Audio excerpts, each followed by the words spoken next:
Il était une fois un apprenti qui avait passé tout son stage d'apprentissage chez un maître orfèvre qui lui avait appris chaque détail de son métier, passionnant lorsqu'on aime faire de belles choses, et qui se sentait prêt à commencer lui-même euh, ce métier, ce métier passionnant. Et il commence à reproduire tous les gestes, tous les détails de ce que son maître lui avait appris. Il avait même consigné par écrit toutes les étapes de, de cette production. Mais, à sa grande déception, ça ne marche pas.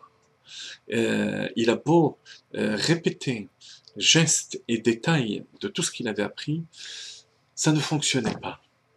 Et il repart déçu chez son maître en lui racontant sa triste déception. Et son maître lui demande de reproduire. Il est étonné parce que c'est un bon apprenti. Il avait suivi attentivement tous les détails qu'il lui avait enseignés. Et l'apprenti répète toutes les opérations. Et à la fin, son maître le regarde dans l'expectative. Il attend la suite, mais il voit que l'apprenti en reste là. Et le maître se tourne vers lui et lui dit, mais il te manque l'essentiel. Comment ça l'essentiel? J'ai fait exactement tout ce que vous m'aviez enseigné. Et le maître de lui dire, mais le feu, sans le feu, rien ne marche. Dans notre avoda, dans notre service divin, que chaque juif doit accomplir en tant que Mamlechet Kohanim Vegoy Kadosh, en tant que membre du, euh, du royaume de prêtres. Chaque juif est considéré comme étant Kohen, prêtre, par rapport à sa propre avoda. Il ne faut pas oublier ce feu, qui doit brûler, dit notre paracha, Esh Tamid Tukad ala Mizbeach Lotirpe. Un feu perpétuel brûlera sur l'autel et il ne sera pas éteint. L'autel, où on sacrifiait les bêtes, correspond au cœur de l'homme, qui est le siège de l'âme animale. De même que l'autel était le lieu où on approchait le korban, où on sacrifiait le sacrifice au nom de Dieu. Cet autel se trouvait à l'extérieur, dans le Khatser, dans la cour du Beth Amikdash. Parce qu'il y avait un autre autel qu'on appelle Mizbeach HaPnimi, qui était à l'intérieur du Echal. Celui-là correspond à l'intérieur du cœur de l'individu, à la dimension interne de ses sentiments. Et ça, c'est une autre affaire. Par contre, la paracha, qui nous parle de ce feu perpétuel, se rapporte au Mizbeach HaChitzon, l'autel extérieur, celui qui était en dehors. C'est le cœur du juif, mais dans son aspect extérieur, superficiel. Celui-là aussi doit brûler de l'amour d'Akadosh Baruch. Le problème, c'est que ce n'est pas facile de sentir de manière constante, permanente, ce feu. Il y a même des situations où il est difficile de le ressentir. Par exemple, lorsque on est en situation de touma, d'impureté, on a commis des choses graves, on ne se sent pas à la hauteur. Comment dans cette situation, et est-ce qu'il faut dans cette situation, à part le comment, raviver cette flamme? Est-ce qu'on a le courage dans ces situations, dans ces moments, de ressentir, de prétendre ressentir cette flamme? De même, euh, on peut avoir nous-mêmes cette réaction. Je veux dire qu'elle est assez courante. On pense parfois que la flamme, la joie, c'est fait pour des personnes qui, qui sont d'un caractère simple, loin de prétention intellectuelle. C'est fait, on va dire, pour la populace. On a souvent tendance à penser de cette manière. On n'a qu'à voir nos réactions. Dans des moments de simra, il y a souvent une certaine gêne. On se dit, c'est peut-être fait plutôt pour les gens naïfs.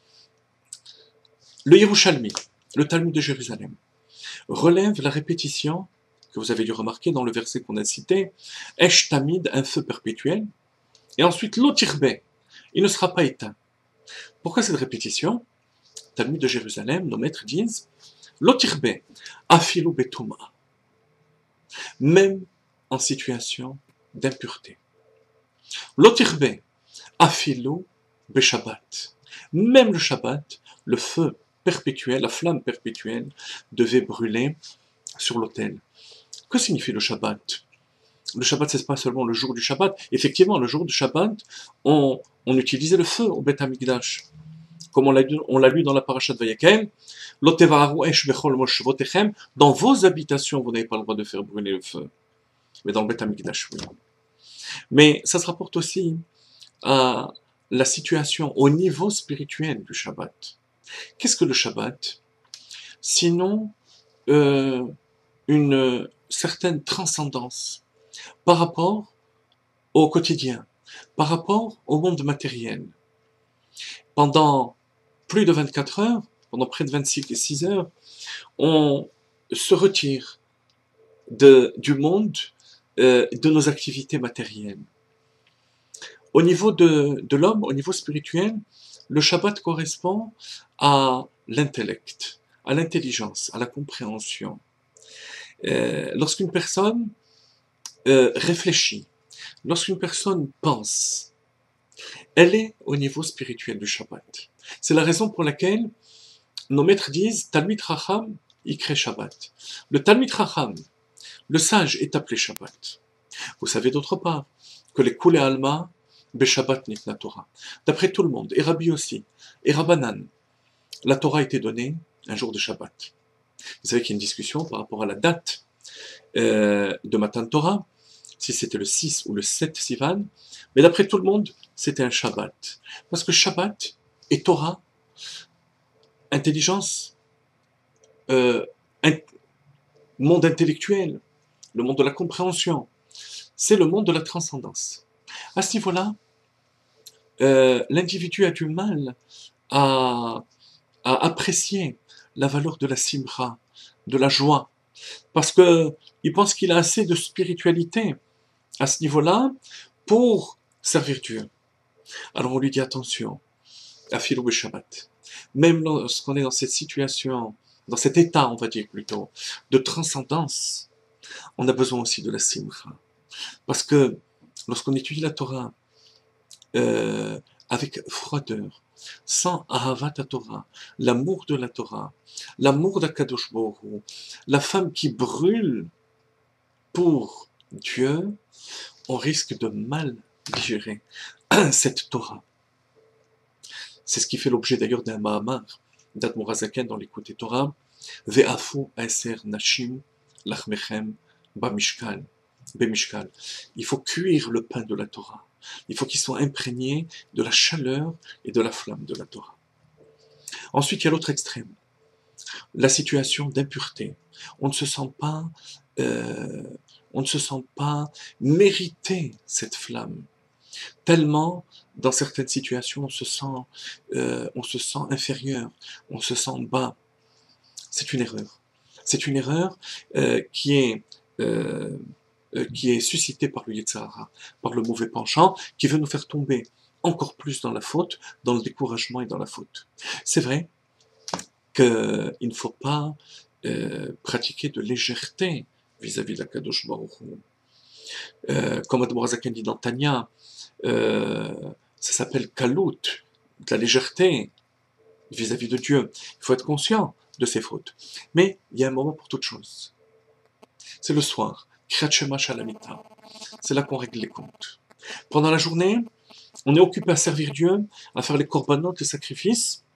Il faut que la flamme de la Torah brûle, même en situation d'impureté. Et tout ça, c'est au niveau de chacun, de tout un chacun. Parce que n'oublions pas que même si la flamme descendait d'en haut, sous forme de lion, une braise sous forme de lion qui était descendue à l'époque du roi Salomon, mitzvah le'avi min ha'ediot. On a le devoir, nous, d'enclencher le système de la simra. Parce que finalement, ici-bas, dans notre monde, on ne fait qu'enclencher les choses. On appuie sur l'interrupteur.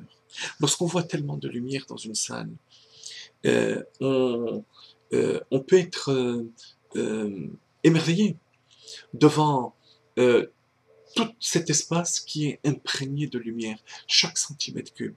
Et pourtant, il suffit d'appuyer sur l'interrupteur. Dans notre vie, c'est la même chose. Il faut appuyer sur l'interrupteur de la simra. Et à ce moment-là, le feu vient d'en haut. Shabbat Shalom.